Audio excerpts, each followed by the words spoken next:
ದಿನಾಂಕ 15/11/2024, ಸಮಯ ಮಧ್ಯಾಹ್ನ 12 ಗಂಟೆ. ಕಾರ್ಮಿಕ ಕಾರ್ಡ್ ಇಲ್ಲದೆ ಪರದಾಟ. ಎಸ್, ಇವರ ಹೆಸರು ಶೇಷಪ್ಪ ಹರೀಶ್. 29 ವರ್ಷದ ಶೇಷಪ್ಪ ಮಡಿಕೇರಿಯ ನಿವಾಸಿಯಾಗಿದ್ರು.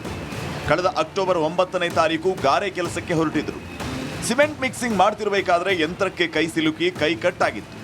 ಕೊನೆಗೆ ಕೈ ತೆಗೆಯಬೇಕಾಯಿತು. ಬಲಗೈ ಇಲ್ಲ. ಹೀಗಾಗಿ ಒಬ್ಬ ಮಗಳನ್ನ ಸಾಕಬೇಕಾದ ಜವಾಬ್ದಾರಿ ಈತನ ಮೇಲಿತ್ತು. ಮುಂದೆ ಏನ್ ಮಾಡಬೇಕು ಅನ್ನೋ ಪರಿಸ್ಥಿತಿಯಲ್ಲಿದ್ರು.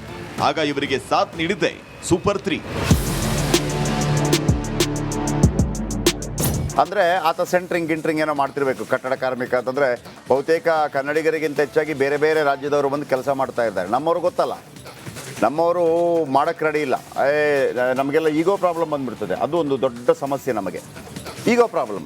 ಮರ್ಯಾದೆ ಪ್ರಶ್ನೆಪ್ಪ, ನಾವೆಲ್ಲ ಅದನ್ನು ಮಾಡೋದ, ಹಂಗಾಗಲ್ಲ ಅಂತ. ಹಂಗಾಗಿಲ್ಲ ಅಂದರೆ ಎಲ್ಲರೂ ಬರ್ತಾರೆ. ಆಮೇಲೆ ಇದು ಬಿಹಾರಿಂದ ಬಂದವರು ಅವ್ರು ಹೆಂಗೆ ಕನ್ನಡ ಕಲಿತಾರೆ? ಯಾಕೆಂದರೆ ನಮಗೆ ಜನ ಇಲ್ಲ. ನಮ್ಮವರೇ ಮಾಡಿದ್ರೆ ಆಗಲ್ಲ. ಆಮೇಲೆ ತಮಿಳ್ನಾಡವರು ಬರ್ತಾರೆ, ಅಂಗಡಿ ಇಡ್ತಾರೆ. ನಮ್ಮ ಸಣ್ಣ ಸಣ್ಣ ಅಂಗಡಿ ಇಡೋಕ್ಕೆ ನಮಗಾಗಲ್ಲ. ಸೆಕ್ಯೂರಿಟಿ ಕನ್ನಡಿಗರೇ ಮಾಡಲ್ಲ, ಮರ್ಯಾದೆ ಪ್ರಶ್ನೆ. ತಮಿಳವರು ಬರ್ತಾರೆ, ತೆಲುಗವರು ಬರ್ತಾರೆ, ಅವರೆಲ್ಲಿ ಕನ್ನಡ ಕಲಿತಾರೆ? ಇದು ಒಳ್ಳೆ ನೀವು ಆಲೋಚನೆ ಮಾಡಬೇಕು. ಯಾಕೆ ಇಂಥವರು ಹೆಚ್ಚು ಜನ ಬರ್ತಾ ಇದ್ದಾರೆ ಅಂದರೆ ನಮ್ಮವ್ರು ಮಾಡ್ಲಿಕ್ಕೆ ರೆಡಿ ಇಲ್ಲ. ಮನೆಯಲ್ಲಿ ಕೂತ್ಕೊಂಡ್ಬಿಡ್ತಾರೆ. ನನಗೊಂದು 1000 ಜನ ಫೋನ್ ಮೆಸೇಜ್ ಆಗ್ತಾ ಇರ್ತಾರಪ್ಪ, ಸರ್ ಅದು ಮಾಡಿದ್ದೀನಿ, ಇದು ಮಾಡಿದ್ದೀನಿ, ಒಂದು ಕೆಲಸ ಕೊಡಿ. ಕೆಲವರು ಡಬಲ್ ಡಿಗ್ರಿ ಆದವರು ಕೂಡ ಕೆಲಸ ಹೆಂಗೆ ತಗೋಬೇಕು ಅಂತ ಗೊತ್ತಿಲ್ಲ ಕೆಲವರಿಗೆ. ಒಮ್ಮೊಮ್ಮೆ ಹೇಳ್ತಾರೆ, ಸರ್ 10-15 ಸಾವಿರ ಆದರೂ ಪರವಾಗಿಲ್ಲ ನಮ್ಗೆ ಕೊಡಿ ಅಂತ ಹೇಳ್ತಾರೆ. ಆಮೇಲೆ ನಾವು ಇಂಥದ್ದೇನಾದರೂ ಮಾಡಿ ಅಂತಂದರೆ ಅದು ಹೆಂಗಾಗುತ್ತೆ ಸರ್ ಅಂತಾರೆ. ನಿಮ್ಮ ರಿಪಬ್ಲಿಕ್ ಕನ್ನಡದ ಸೂಪರ್ 3ಯಲ್ಲಿ ಈ ಬಗ್ಗೆ ನವೆಂಬರ್ 15ರಂದು ವರದಿ ಮಾಡಿದ್ವಿ. ನಮ್ಮ ಮಡಿಕೇರಿ ಪ್ರತಿನಿಧಿ ಅನು ಕಾರ್ಯಪ್ಪ ಮುಂದೆ ನಿಂತು ಶೇಷಪ್ಪ ಅವರ ಕಾರ್ಮಿಕ ಕಾರ್ಡ್ ಸಮಸ್ಯೆ ಬಗೆಹರಿಸಿದ್ದಾರೆ.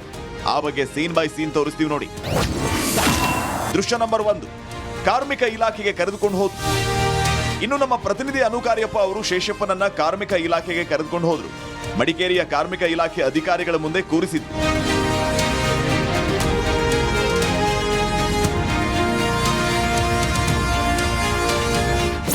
ನೋಡಿ, ಈತನಿಗೆ ಇದೆಲ್ಲ ಪ್ರಾಬ್ಲಮ್ ಆದಾಗ ಫಸ್ಟ್ಗೆ ಆತನಿಗೆ ಏನು ಮಾಡಬೇಕಂತ ಗೊತ್ತಾಗಲಿಲ್ಲ.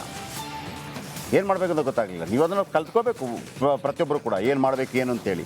ಆದರೂ ರಿಪಬ್ಲಿಕ್ ಕನ್ನಡ ಏನು ಮಾಡ್ತು, ನಾವು ಸಹಾಯ ಮಾಡ್ತೀವಿ ಅಂತ ನಿಮ್ಗೆ ತೋರಿಸ್ತೀನಿ ನೋಡಿ. ಒಬ್ಬ ಗಾರೆ ಕಾರ್ಮಿಕನಿಗಾಗಿ ಅವನ ಜಾತಿ ಕೇಳಿಲ್ಲ ಸರ್, ನೀನು ಯಾರಿಗೆ ಓಟ್ ಹಾಕಿದ್ದು ಕೇಳಿಲ್ಲ ಸರ್.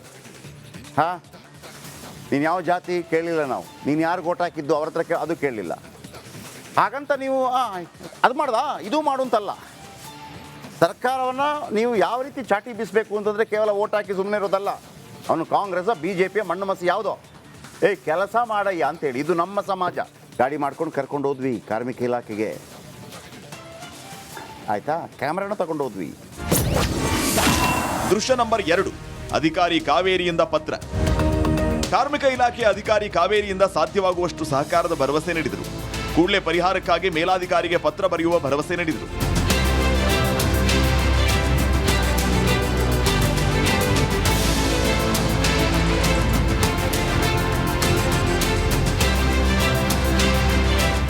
ಅಧಿಕಾರಿ ಕಾವೇರಿಯಿಂದ ಮೇಲಾಧಿಕಾರಿಗೆ ಪತ್ರ ಬರೆಯೋಂಗೆ ಮಾಡಿದ್ವಿ. ಇವರು ಕಾವೇರಿ ಮೇಡಮ್ ಅವ್ರು ಹೇಳಿದರು, ನಮ್ಗೆ ಗೊತ್ತಿರಲಿಲ್ಲ, ಕರ್ಕೊಂಡು ಹೋದ್ವಿ. ಏನಿದೆ ನಿಮ್ಮದು ರೂಲ್ಸು ಮಾಡಿಸಿದ್ವಿ. ನಾನು ಹೇಳೋದು, ನೀವಿದ್ದೀರಲ್ಲ ರಾಜಕಾರಣಿಗಳ ಜೊತೆ ಬರ್ತಿರಲ್ಲ, ಅಣ್ಣನಿಗೆ ಜೈ ಅಕ್ಕನಿಗೆ ಜೈ ಅಂತ ಅಂದ್ಕೊಂಡು ಹಿಂದ್ಗಡೆಯಿಂದ 500 ರೂಪಾಯಿ ಕೊಡ್ತೀನಿ, ಬಿರಿಯಾನಿ ಕೊಡ್ತೀನಿ, ಮತ್ತೊಂದು ಕೊಡ್ತೀನಿ, ಮೂಗುಬಟ್ಟು ಕೊಡ್ತೀನಿ ಅಂತೇಳಿ ಅವ್ರು ಇದನ್ನು ಮಾಡಬೇಕು. ಅಣ್ಣನಿಗೆ ಓಟ್ ಹಾಕಿದ್ದಾರೆ, ಅಕ್ಕನಿಗೆ ಓಟ್ ಹಾಕಿದ್ದಾರೆ, ಬನ್ನಿ ಕರ್ಕೊಂಡು. ನಾವು ಮಾಡಿದಾಗ ಕಾಣ್ತಾ ಇಲ್ವ ನಿಮಗೆ? ರಾಜಕಾರಣಿಗಳ ಹಿಂದಿಂದ ಬರ್ತಾರಲ್ಲ ಅವ್ರಿಗೆ ಈ ಥರ ಹೇಳಿ, ನೋಡಿ ರಿಪಬ್ಲಿಕ್ ಕನ್ನಡ ಹಿಂಗೆ ಮಾಡ್ತಾ ಇದ್ದಂಗೆ ಮಾಡಪ್ಪ ಹೋಗಿ ಅಂತ. ಕಾವೇರಿ ಮೇಡಮ್ ಹತ್ರ ಹೋದ್ವಿ, ಅವ್ರ ಹತ್ರ ಪತ್ರ ಬರೆಸಿದ್ವಿ, ಅವ್ರ ಮೇಲಾಧಿಕಾರಿಗೆ ಪತ್ರ ಬರೆದ್ರು. ಆಯಿತಾ? ಇದು ಪ್ರೊಸೀಜರ್ ನಾನು ಹೇಳ್ತಿರೋದು, ಪ್ರತಿಯೊಂದಕ್ಕೂ ಆಗುತ್ತೆ. ದೃಶ್ಯ ನಂಬರ್ 3, ಕಾರ್ಮಿಕ ಸಚಿವರಿಂದ ಭರವಸೆ. ಇನ್ನು ಶೇಷಪ್ಪ ಅವರ ಕಾರ್ಮಿಕ ಕಾರ್ಡ್ ಸುದ್ದಿ ಸಚಿವ ಸಂತೋಷ್ ಲಾಡ್ ಅವರ ಗಮನಕ್ಕೂ ಬಂತು. ಫಲಾನುಭವಿಯಾಗಿದ್ದರೆ ಕೊಡಿಸುವ ಭರವಸೆ ನೀಡಿದರು. ಅದೇ ಅದು ಕಟ್ಟಡ ಕಾರ್ಮಿಕ ಅಂತ ಹೇಳಿ ತಾವು ಹೇಳ್ತಾ ಇದ್ದೀರಿ. ಅವ್ರ ಹತ್ರ ನನಗಿರ್ತಕ್ಕಂಥ ಮಾಹಿತಿಯಲ್ಲಿ ಕಾರ್ಡ್ ಇಲ್ಲ ಅಂತ ಕೂಡ ಬಂದಿದೆ. ಬಟ್ ಅದು ಜೆನ್ಯೂನ್ ಆಗಿದ್ದರೆ ವಿಶೇಷವಾಗಿ ನಾನು ಬೋರ್ಡ್ನಲ್ಲಿ ಕನ್ಸಿಡರ್ ಮಾಡಿ ನಮ್ಮ ಕೈಲಿ ಸಹಾಯ ಮಾಡೋಕ್ಕೆ ಎಷ್ಟಾಗುತ್ತೆ ಸಹಾಯ ಮಾಡ್ತೀನಿ. ದೃಶ್ಯ ನಂಬರ್ 4, ವೈದ್ಯರ ಬಳಿ ಕರೆದುಕೊಂಡು ಹೋದ್ರು. ಇನ್ನು ವಿಶೇಷ ಚೇತನ ಪಿಂಚಣಿ ಮಾಡಿಸುವುದಕ್ಕೆ ಡಾಕ್ಟರ್ ಸರ್ಟಿಫಿಕೇಟ್ ಬೇಕಾಗುತ್ತೆ. ಹೀಗಾಗಿ ಶೇಷಪ್ಪನನ್ನ ವೈದ್ಯರ ಬಳಿ ಕರೆದುಕೊಂಡು ಹೋದ್ವಿ.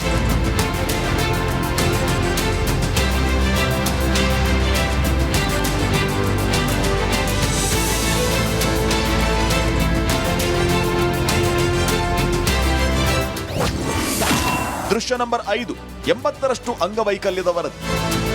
ಫಟಾಫಟ್ ಅಂತ ವೈದ್ಯರು ಪರೀಕ್ಷೆ ನಡೆಸಿದರು. ಶೇಷಪ್ಪನಿಗೆ 80% ಅಂಗವೈಕಲ್ಯ ಆಗಿದೆ ಅಂತ ವರದಿ ನೀಡಿದರು.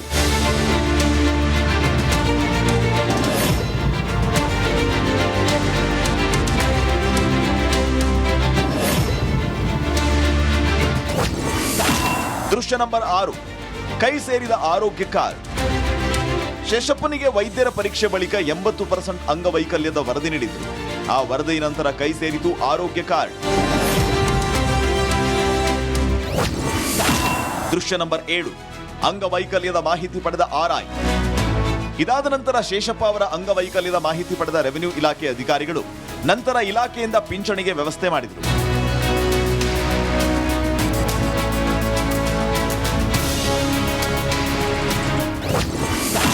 ದೃಶ್ಯ ನಂಬರ್ 8, ಪಿಂಚಣಿ ಕಾರ್ಡ್ ನೀಡಿದ ತಹಸೀಲ್ದಾರ್. ಹಂತ ಹಂತವಾಗಿ ಆದ ನಂತರ ಪಿಂಚಣಿ ಕಾರ್ಡ್ ರೆಡಿ ಆಯಿತು. ಮಡಿಕೇರಿ ತಹಸೀಲ್ದಾರ್ ಪ್ರವೀಣ್ ಶೇಷಪ್ಪನಿಗೆ ಪಿಂಚಣಿ ಕಾರ್ಡ್ ನೀಡಿದರು.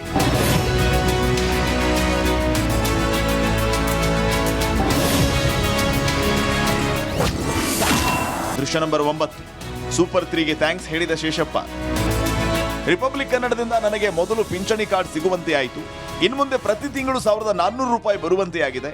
ಇನ್ನು ಶೇಷಪ್ಪ ಹಾಗೂ ತಾಯಿ ಗೀತಾ ರಿಪಬ್ಲಿಕ್ ಕನ್ನಡದ ಈ ಕಾರ್ಯಕ್ಕೆ ಧನ್ಯವಾದ ತಿಳಿಸಿದರು. ಬಂದುಬಿಟ್ಟು ಇಲ್ಲಿದ್ದು ಪೆನ್ಷನ್ ಏನುಂಟು ಅದೇ ಚಾನಲ್ ಅವರೇ, ರಿಪಬ್ಲಿಕ್ ಚಾನಲ್ ಅವರೇ ಮಾಡಿಕೊಟ್ಟಿದ್ದಾರೆ. ಅದಿನ್ನೊಂದು 5 ದಿನದಲ್ಲಿ ಅದ್ರದ್ದು ಏನುಂಟು ಗೊತ್ತಾಗುತ್ತೆ, ಸ್ಲಿಪ್ ಬರುತ್ತೆ ಅಂತ ಹೇಳಿದ್ದಾರೆ. ಬಂದಾಗ ಮತ್ತು ಅದರದ್ದು ಸಹ ಪೆನ್ಷನ್ ಆಗುತ್ತೆ. ಇಷ್ಟೆಲ್ಲ ಮಾಡಿಕೊಟ್ಟಿದ್ದಾರೆ ಚಾನಲ್ ಅವರಿಗೆ. ತುಂಬ ಧನ್ಯವಾದಗಳು ಹೇಳ್ತೀನಿ. ಎಲ್ಲ ಆಗುತ್ತೆ ಅಂತ ಭರವಸೆ ಇದೆ ಈಗ? ತುಂಬ ಭರವಸೆ ಇದೆ, ಆಗುತ್ತೆ ಅಂತ. ಯಾಕಂತ ಹೇಳಿದ್ರೆ ನಾನೊಂದು ಕಷ್ಟದಲ್ಲಿದ್ದಾಗ ನನಗೊಂದು ಏನು ಮಾಡಬೇಕು ಅಂತಲೇ ಗೊತ್ತಿರಲಿಲ್ಲ. ಅಷ್ಟೊತ್ತಿಗೆ ಚಾನಲ್ ಅವರು, ರಿಪಬ್ಲಿಕ್ ಚಾನಲಿಂದನೇ ಬಂದು ಅವರು ತುಂಬ ಹೆಲ್ಪ್ ಮಾಡಿದ್ದಾರೆ ನನಗೆ. ಎಲ್ಲಿ ಸಹ ಬಿಟ್ಟಿಲ್ಲ ನನ್ನ. ಕಾರ್ಮಿಕ ಇಲಾಖೆ ಆಗಲಿ, ಇಲ್ಲ ಹಾಸ್ಪಿಟ್ಲೇ ಆಗಲಿ, ಎಲ್ಲಿಗೆ ಸಹ ಬಿಟ್ಟಿಲ್ಲ. ನನ್ನ ಜೊತೆಲೇ ಬಂದು ನನಗೇನುಂಟು ಎಲ್ಲ ಮಾಡಿಕೊಟ್ಟಿದ್ದಾರೆ. ತುಂಬ ಧನ್ಯವಾದಗಳು. ರಿಪಬ್ಲಿಕ್ ಚಾನಲ್ ಅವರು ಮಾಡಿಕೊಟ್ಟಿದ್ದು ಅವರಿಗೆ ಧನ್ಯವಾದ ಅಂತ ಹೇಳ್ತೀನಿ ಸರ್. ಅಷ್ಟೇ, ಎಲ್ಲ ಬಂದು ಅವರೇ ನಮಗೆ ಹೆಲ್ಪ್ ಮಾಡಿದೆಲ್ಲ. ಅದಕ್ಕೇನು ನೀವೇ ಚಾನಲ್ ಅವರು ಬಂದು ನಮಗೆ ಹೆಲ್ಪ್ ಮಾಡಿ ಕೊಟ್ಟಿದ್ದು ಸರ್. ಇಷ್ಟೆಲ್ಲ ಅದಕ್ಕೆ ನಿಮಗೆ ಹೌದು ಸರ್, ಖುಷಿ ಆಗುತ್ತೆ. ಆದ್ರೂ ಏನೋ ಎಂತ ಅಂತ ಅದು ಮತ್ತೆ ಗೊತ್ತಿರೋದಿಲ್ಲ ಸರ್. ನಮಗೇನು ಹೇಳೋಕ್ಕೆ ಆಗೋದಿಲ್ಲ. ಚಾನಲ್ ಅವರಿಗೆ ತುಂಬ ಧನ್ಯವಾದಗಳು ಸರ್. ದೃಶ್ಯ ನಂಬರ್ 10, ಸೂಪರ್ 3 ಕೆಲಸಕ್ಕೆ ಶಹಬ್ಬಾಷ್. ಇನ್ನು ಸೂಪರ್ 3 ಶೇಷಪ್ಪನಿಗೆ ಸಾಥ್ ನೀಡಿ ಪಿಂಚಣಿ ಬರುವಂತೆ ಮಾಡಿದೆ. ಆದಷ್ಟು ಬೇಗ ಕಾರ್ಮಿಕ ಕಾರ್ಡ್ ಮಾಡಿಸಿಕೊಡುವ ಭರವಸೆಯನ್ನು ನೀಡಿದ್ದಾರೆ ತಹಸೀಲ್ದಾರ್ ಪ್ರವೀಣ್ ಹಾಗೂ ಕಾರ್ಮಿಕ ಅಧಿಕಾರಿ ಕಾವೇರಿ. ಜೀವನೋಪಾಯಕ್ಕೆ ಏನು ಮಾಡಬೇಕು ಅಂತ ಇದು ಮಾಡುವಾಗ ಕಂದಾಯ ಇಲಾಖೆಯಲ್ಲಿ ಅಂಗವಿಕಲರ ವೇತನವನ್ನು ಕೊಡಿಸುವಂಥ ಕಾರ್ಯಕ್ಕೆ ಅವರು ಮಾಡಿದ್ದಾರೆ. ಅದರ ಜೊತೆಗೆ ಅವನ ಮುಂದಿನ ಜೀವನೋಪಾಯಕ್ಕೆ ಅವರಿಗೆ ಬೇರೆ ಯಾವುದಾದ್ರೂ ಸೌಲಭ್ಯ ಸಿಗುವಂಥ ವಿಚಾರಗಳನ್ನು ಪರಿಶೀಲಿಸಿದಾಗ ಕಾರ್ಮಿಕ ಇಲಾಖೆಯಲ್ಲಿ ಅವರಿಗೆ 2000 ಅಂತ ಪಿಂಚಣಿ ಸಿಗುವಂಥ ವಿಚಾರವನ್ನು ತಿಳ್ಕೊಂಡು ಅದಕ್ಕೂ ಸಹ ಪ್ರಸ್ತಾವನೆಯನ್ನು ಕೊಟ್ಟಿದ್ದಾರೆ. ಇದಕ್ಕೆ ನಾನು ರಿಪಬ್ಲಿಕ್ ಕನ್ನಡದವರನ್ನು ಅವರ ಮಾಡಿದಂಥ ಕಾರ್ಯಕ್ಕೆ ಶ್ಲಾಘಿಸ್ತೀನಿ. ಮತ್ತು ಈ ದಿನ ಅವರಿಗೆ ಪಿಂಚಣಿ ಆದೇಶ 1400 ರೂಪಾಯಿ ಪ್ರತಿ ಮಾಸಿಕ ಪಿಂಚಣಿ ಬರ್ತದೆ. ಅದರ ಆದೇಶವನ್ನು ಈ ದಿನ ಅವರಿಗೆ ನೀಡಿರ್ತೀವಿ. 1 ತಿಂಗಳ ನಂತರ ಅವರಿಗೆ ಪಿಂಚಣಿ ಸೌಲಭ್ಯ ನೇರವಾಗಿ ಅವರ ಬ್ಯಾಂಕ್ ಖಾತೆಗೆ ಅದು ಜಮೆ ಆಗ್ತದೆ. ಈಗ ಶೇಷಪ್ಪ ನಮ್ಮ ಜೊತೆ ನೇರ ಸಂಪರ್ಕದಲ್ಲಿದೆ. ಶೇಷಪ್ಪ ನಮಸ್ಕಾರ ಸರ್. ನಮಸ್ತೆ ಸರ್. ಖುಷಿ ಆಯ್ತಾ? ತುಂಬ ಖುಷಿ ಆಯ್ತು ಸರ್. ಇಷ್ಟ ಆಗುತ್ತೆ ಅನ್ಕೊಂಡಿದ್ರಾ? ಇಲ್ಲ ಸರ್, ನಿಜವಾಗ್ಲೂ ಅನ್ಕೊಂಡಿರ್ಲಿಲ್ಲ. ಅಂದ್ರೆ ಅವತ್ತು ನಿಮ್ ಜೊತೆ ಮಾತಾಡ್ತೀವಿ ಕೂಡ ಏನ್ ಮಾಡ್ಬೇಕು ಅಂತಾನೆ ಗೊತ್ತಿರ್ಲಿಲ್ಲ. ಸರಿ ಬೈದಿದ್ದೀನಿ ನಿಮಗೆ ನಾನು. ಹೌದು ಸರ್. ಹೌದು ಸರ್. ಅಲ್ವಾ? ಹೌದು ಸರ್. ಬೈದು ಅಂತಂದ್ರೆ ತಕ್ಷಣ ಬಿಟ್ಬಿಡ್ತೀವಿ ಅಂತಲ್ಲ. ಇಲ್ಲ ನೀವು ಕೂಡ ಜಾಗ್ರತೆಯಲ್ಲಿ ಇರ್ಬೇಕಲ್ವಾ? ಹೌದು ಸರ್. ಹೌದು ನಿಜ. ನಿಮ್ಮ ಜಾಗ್ರತೆಗೆ ಕೈ ಯಾರಾದ್ರೂ ಬಂದ್ರ ಕೈ ಕೊಡ್ಲಿಕ್ಕೆ? ಇಲ್ಲ ನಿಮ್ಮ ಜಾಗ್ರತೆಯಲ್ಲಿ ನೀವು ಇರ್ಬೇಕಿತ್ತಲ್ವಾ? ಹೌದು ಸರ್. ಅದಾದ ನಂತರ ಯಾರಾದ್ರೂ ಬಂದ್ರೆ ನಿಮ್ಮನ್ನ ಕರ್ಕೊಂಡು ಹೋಗ್ಲಿಕ್ಕೆ? ರಿಪಬ್ಲಿಕ್ ಚಾನಲ್ ಇಂದ ಎಲೆಕ್ಷನ್ ಟೈಮಲ್ಲಿ ಬಂದಿರ್ತಾರಲ್ಲ, ಅಣ್ಣನಿಗೆ ಓಟ್ ಹಾಕಿ ಅಕ್ಕನಿಗೆ ಓಟ್ ಹಾಕಿ ಅಂತ ಬಂದ್ರಾ? ಇಲ್ಲ ಸರ್. ಯಾರು ಬಂದಿದ್ದು? ಇಲ್ಲ, ಅನುಕಾರ್ಯಪ್ಪ ಸರ್ ಬಂದಿದ್ರು ಸರ್. ಹಾಗಂತ ನಾವು ಬಂದ್ವಿ ನಮಗೆ ಜೈ ಹೇಳಿಂತಲ್ಲ. ನೆಕ್ಸ್ಟ್ ನೀವು ಕೇಳಬೇಕಾದ್ರೂ ನಾನು ಜನಸಾಮಾನ್ಯರಿಗೆ ಹೇಳ್ತಿರೋದು. ಈಗಾಗಲೇ ಶೇಷಪ್ಪ ಅವರಿಗೆ ಪಿಂಚಣಿ ಕಾರ್ಡ್ ಆಗಿದೆ. ಪ್ರತಿ ತಿಂಗಳು 1400 ರೂಪಾಯಿ ಬರಲಿದೆ. ಇದು ಸೂಪರ್ 3ಯ ಮತ್ತೊಂದು ಇಂಪ್ಯಾಕ್ಟ್. ಕ್ಯಾಮರಾಮನ್ ದಿವಾಕರ್ ಜೊತೆ ಅನುಕಾರ್ಯಪ್ಪ, ರಿಪಬ್ಲಿಕ್ ಕನ್ನಡ, ಕೊಡಗು.